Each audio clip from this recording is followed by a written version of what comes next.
नमस्कार विद्यार्थी मित्रांनो, BA प्रथम वर्षामध्ये आपल्या सर्व विद्यार्थ्यांचं मी प्राध्यापक विजयकुमार शिवदास ढोले, मराठी विभाग, संजीवनी महाविद्यालय चापोली सहर्ष स्वागत करतो। BA प्रथम वर्ष ऐच्छिक मराठी विषयातील सर्व विद्यार्थ्यांचे मी पुन्हा या नवीन शैक्षणिक वर्षामध्ये सहर्ष स्वागत करत आहे। आज आपणाला BA प्रथम वर्षाचा अभ्यासक्रम पाहायचा आहे।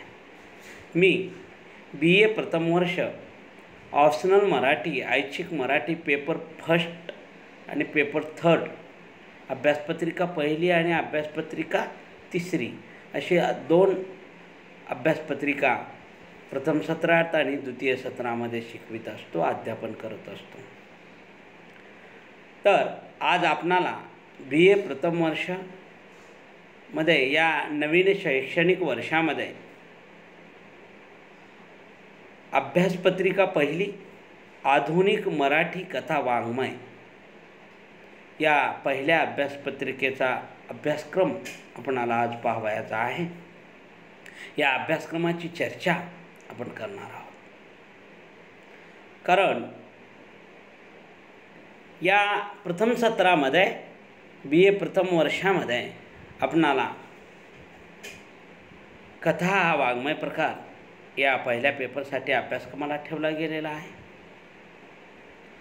कथा ही सर्वांना आवडते, लहान मुलापासून म्हाताऱ्यापर्यंत सर्वांना कथा ही आवडतच असते। भारतीय संस्कृतीमध्ये कथेला खूप महत्त्व आहे, कारण आजी आपल्या नातवंडांना कथा सांगते, इथून कथेची सुरुवात होते आणि अनेक कथा भारतीय संस्कृतीमध्ये पाहायला मिळतात। रामायण महाभारतासारखी महाकाव्य ही तर कथाच आहेत एक प्रकारची। महाकाव्य जरी असली, महागद्य अवतार जरी असली तरी छोट्या छोट्या अनेक कथा त्यामध्ये दडल्या गेलेल्या आहेत। मग कथा कशासाठी अभ्यासायच्या आणि कथेतून काय बोध होतो, आपणाला कथा काय देते? कारण कुठलाही साहित्य प्रकार, मग कविता, कथा, कादंबरी, नाटक, चरित्र, आत्मचरित्र, काही कुठलाही कथा प्रकार असो, आनंदाबरोबर उपदेश करतच असतो। जीवनानुभूतीचं तत्त्वज्ञान, काही गुपित रहस्य उलगडवण्याचा प्रयत्न करत असतो आणि ते गुपित रहस्य आपण अनुभवाची समृद्धी म्हणून घेत असतो।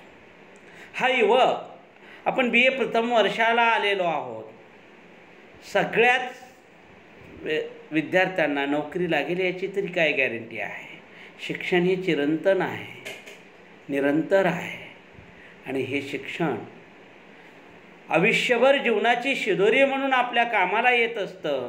प्रत्येक जागी काही ना काही त्याचा उपयोग होत असतो। म्हणून कथा प्रकार समजून घेणे, कथा वाङ्मयाचे कालक्रमानुसार स्वरूप समजून घेणे, कथा वाङ्मयाची विविध प्रकारची ओळख करून घेणे, कथा वाङ्मयाची अभिरुची निर्माण करणे, या सगळ्या गोष्टी आणि साहित्य अभिरुचीची आकलन क्षमता वाढवण्याच्या दृष्टिकोनातून भाषिक आणि वाङ्मय सौंदर्य सृष्टीचा विकास आणि मराठी बोलींचा परिचय व्हावा, या सगळ्या हेतून या कथा अभ्यासक्रमाला ठेवल्या गेलेल्या आहेत।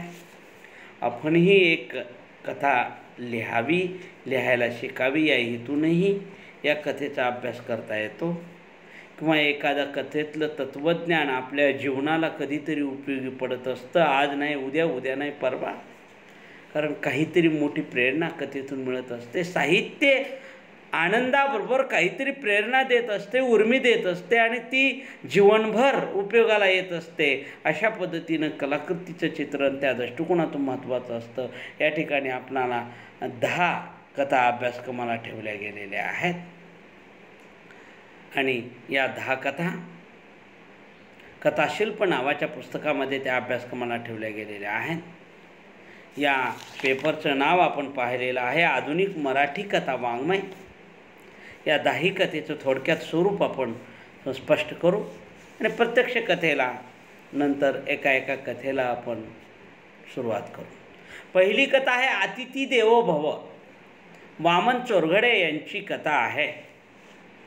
या अतिथी देवो भव या कथेमध्ये वामन चोरघडे यांनी शेती व्यवसायामध्ये बैल किती महत्त्वाचा आहे, शेतकरी बैलाला दैवत मानतात, त्या पोळ्याच्या दिवशी तर त्याची पूजा करतात. श्रावण महिन्यामधल्या प्रत्येक सोमवारी त्याला धुतात, प्रत्येक सोमवार पाळतात. सोमवारी बैलाला आहुत सुद्धा लावत नाही, कारण बैल हा कष्टाचं प्रतीक आहे, श्रमाचं प्रतीक आहे, भरभरून देण्याचं प्रतीक आहे. अतिथी आहे तो. अतिथी देवो भव हा देवासमान, अतिथी समान आहे. तो शेतकऱ्याचा सखा असतो, सोबती असतो, आधारवड असतो. म्हणून बैलाप्रती शेतकऱ्यांना अमाप जिव्हाळा आणि लळा आढळतो. त्याच्या कृतज्ञतेचा सोहळा म्हणजे बैलपोळा. पैकू हा या कथेचा नायक आपल्या बैलावर मुलाबाळाप्रमाणे प्रेम करतो. पैकूच्या बैलाचा अपमान डॉक्टरीनबाई करतात आणि तोही अपमान पोळ्याच्या दिवशी केला जातो. पैकूच्या लेखी बैल म्हणजे केवळ मुखी जनावर नसून ती अतिथी देवो भव आहेत. बैलाप्रती भावना कथेतून कशी व्यक्त झालेली आहे. कारण डॉक्टरीनबाई जेव्हा बैलाचा अपमान करतात तेव्हा पैकूला करमत नाही, तो परेशान होतो.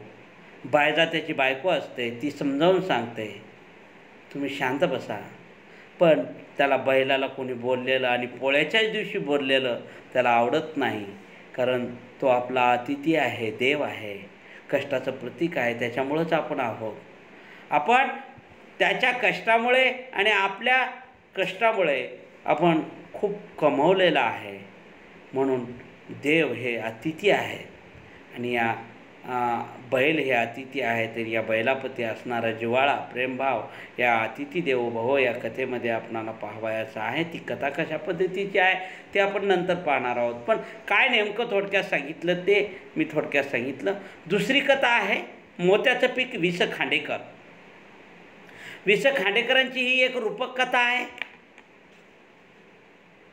आणि जीवनवादी संदेश आणि संस्कार या कथेमध्ये पाहायला मिळतो. कल्पकता, सूचकता आणि तत्व प्रतिपादनाची आवड हे त्यांच्या रूपक कथेचे विशेष आहे. भूक आणि दुःख हे मानवी जीवनाचे आदिम तत्व आहेत, पण मानवाला याची भ्रांत पडते. ही मूलगामी आठवण मोत्याचे पीक या वि. स. खांडेकरांच्या कथेमध्ये पाहायला मिळते. म्हणजे पाणबुड्याने वरुण देवतेची प्रार्थना केली, देवा तू मृगाचा पाऊस पाड, आणि मगाचा पाऊस भरपूर पाडतोस, मग लांबट मोत्याप्रमाणे दिसणारे सुंदर भात तयार होते. तो हस्ताचा पाऊसही खूप पाडतोस, गोल मोत्याच्या दाण्याप्रमाणे दिसणारा सुंदर जोंधळा तयार होतो. पण भात काय, जोंधळा काय, सारे क्षण म्हणलो. मोत्याचं पाणी वर्षानुवर्ष टिकते. मोत्याचा पाऊस, मोतीच होतात नुसते. मोती खाऊन माणूस जगू शकतो का? अन्नच नसेल तर मोत्याला काहीच किंमत नाही. मोत्याचं पीक भरपूर दाटलं असेल, पण जर अन्नच पिकलं नसेल, दुष्काळ पडला असेल तर काय करणार? हाही प्रश्न आहे. हे मोत्याचे पीक या रूपक कथेमध्ये वि. स. खांडेकरांनी सांगितलेलं आहे. त्याच्यानंतर किडलेली माणसं ही गंगाधर गाडगिळांची कथा आहे आणि गंगाधर गाडगीळ किडलेली माणसं या कथेतून चाळीतील मध्यमवर्गीय पोकळ संस्कृतीचं दर्शन मिश्किलपणे व अपराधिकपणे घडविलेले आहे. मध्यमवर्गीय शूद्रपणाची जाणीव ही कथा करून देते. माणसाच्या स्वभावाचे विविध कांगोरे अकृत्रिमपणे गंगाधर गाडगिळांनी या ठिकाणी चित्रित करण्याचा प्रयत्न केलेला आहे. मध्यमवर्गीय माणसाची किडलेली आंतरबाह्य मानसिकता चित्रित करण्याचा प्रयत्न लेखक किडलेली माणसं या कथेमधून करतो. त्यानंतर शंकर पाटील यांची विलायती पीक नावाची एक विनोदी कथा.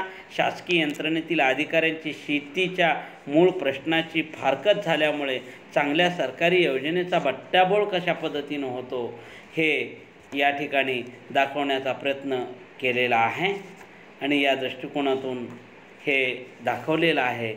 शंकर पाटील यांची विलायती पीक नावाची कथा आपणाला पाहावयाची आहे. त्यानंतर रारम बोराडेंची वाळवण ही कथा या ठिकाणी पाहावयाची आहे. प्रस्तुत कथेत नायक हा शेतीशी जिव्हाळा असणारा पारंपरिक शेतकरी आहे. शेतीमध्ये त्याची भावनिक गुंतवणूक आहे. त्याचा मुलगा यांत्रिकीकरणाने भारावलेला आहे. या पितापुत्रातील संघर्ष केवळ 2 पिढीतील नसून दोन भिन्न मूल्य व्यवस्थेतील आहे. बोराडे यांनी तो प्रत्यक्षारीपणे रेखाटण्याचा प्रयत्न केलेला आहे. मुलगा आधुनिक यंत्रयुगानं शेती करतो आणि बाप जुन्या पद्धतीने शेती करतो, पण हे यंत्र मध्ये मध्येच बिघाडतं. त्यावेळेला बापाला वाईट वाटतं किंवा शेती पूर्णपणे पिकत नाही याचं दुःख त्या दृष्टिकोनातून पाहायला मिळतं. अशी ही बाप आणि मुलाची मूल्य कहाणी या ठिकाणी लेखकाने चित्रित करण्याचा प्रयत्न केलेला आहे. निर्वासित नावाची अविनाश डोळस यांची एक कथा या ठिकाणी अभ्यासक्रमाला ठेवलेली आहे. निर्वासित या कथेतून दलितांचे दुःखभोग मांडण्याचा प्रयत्न अविनाश डोळस यांनी केलेला आहे. हजारो निर्वासित बांगलादेशी नागरिकांना हा देश सामावून घेतो, पण याच भूमीतील दलितांना वर्णजात वर्चस्ववादी मानसिकतेच्या समाजव्यवस्थेने निर्वासितापेक्षाही वाईट जीवन जगायला भाग पाडलेला आहे. याचं एक दुःख या कथेमध्ये खूप सुंदर रीतीनं प्रयत्न मांडण्याचा प्रयत्न केलेला आहे. कुऱ्हाडीचे दांडे ही श्रीराम गुंदेकर यांची कथा आहे. कुऱ्हाडीचे दांडे ही मूळ ग्रामीण कथा, पण ती सत्यशोधकी घेऊन येते. खेड्यातील शिकून गेलेला अधिकारी लोक सर्वसामान्य शेतकऱ्यांना लुबाडतात. कुऱ्हाडीचा दांडा गोतास काळ असे म्हणावे वाटते, म्हणून मूल्यभ्रष्टतेची कहाणी या कथेमध्ये आपणाला पाहायला मिळते. कुऱ्हाडीचे दांडे ही श्रीराम गुंदेकरांची कथा. त्यानंतर वारसा ही सानिया यांची एक कथा.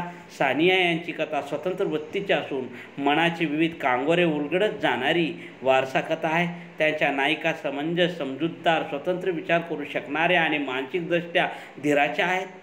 मृणाल ही या कथेची नायिका स्वतंत्र विचाराची असून ती तटस्थ आपल्या आजूबाजूला पाहते, स्वतःचा शोध घेते, एक भूमिका घेऊन ती जगणारी आहे. मूल्यात्मक दृष्टिकोनातून ती सामाजिक जीवनाकडे पाहते. निकोप मैत्री जपणारी आहे, स्वाभिमानी आहे. स्त्रीवादी कथानायिका म्हणून मृणालच्या रूपाने वारसा या कथेतून ती येते.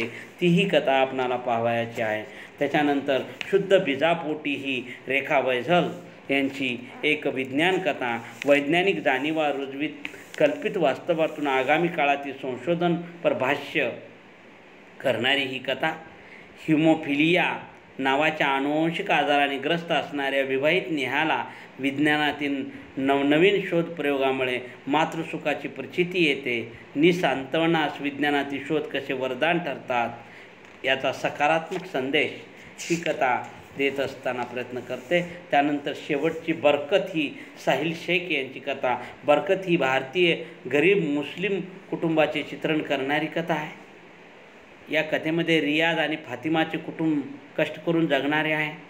जात धर्मविषयक मानसिकतेपासून दूर आहेत, पण गावातील जातीय दंगलीत त्यांचे दुकान जाळले जाते. तेव्हा रियाज मनापासून हादरून जातो. रियाजचे दुकान कुणी जाळले यासंबंधी शक्यता कथाकार वाचकावर सोडून देतो. ही कथा वाचकाला विचारप्रवृत्त करणारी आहे. अशा पद्धतीनं 10 कथा या ठिकाणी आपल्या अभ्यासक्रमाला ठेवल्या गेलेल्या आहेत. कथा हा वाङ्मय प्रकारच मुळात आनंद देणारा, आवडणारा, चिररुचिर असा आहे. अतिथी देवो भव वामन चोरगडे, मोत्याचं पीक भिस खांडेकर, किडलेली माणसं गंगाधर गाडगीळ, विलायती पीक शंकर पाटील, वाळवण रारम बोराडे, निर्वासित अविनाश डोळस, कुऱ्हाडीचे दांडे श्रीराम गुंदेकर, वारसा सानिया, शुद्ध बीजापोटी रेखा बैझल, बरकत साहिल शेख अशा 10 कथा आपणाला या सत्रामध्ये अभ्यासावयाच्या आहेत. एक एक कथा आपण परिपूर्णपणे पाहणार आहोत. या दृष्टिकोनातून कथा म्हणजे काय कथा या शब्दाचा जर अर्थ आपण विचारात घेतला तर कमीत कमी पात्रप्रसंगाच्या साह्याने लिहिलेली एकच एक गोष्ट म्हणजे कथा. कथेमध्ये कमीत कमी पात्रप्रसंग असतात आणि कमीत कमी पात्रप्रसंगाच्या साह्याने एक मोठा अनुभव, एक मोठा विचार, एक मोठी दृष्टी वाचक रसिकाला लेखक देण्याचा प्रयत्न करतो, एक मोठी प्रेरणाही देण्याचा प्रयत्न करतो. म्हणून कथा खूप महत्त्वपूर्ण असते. अशा या कथेचं रूपस्वरूप या दृष्टिकोनातून आपणाला पाहावयाचं आहे. आपण तेही पाहणार आहोत.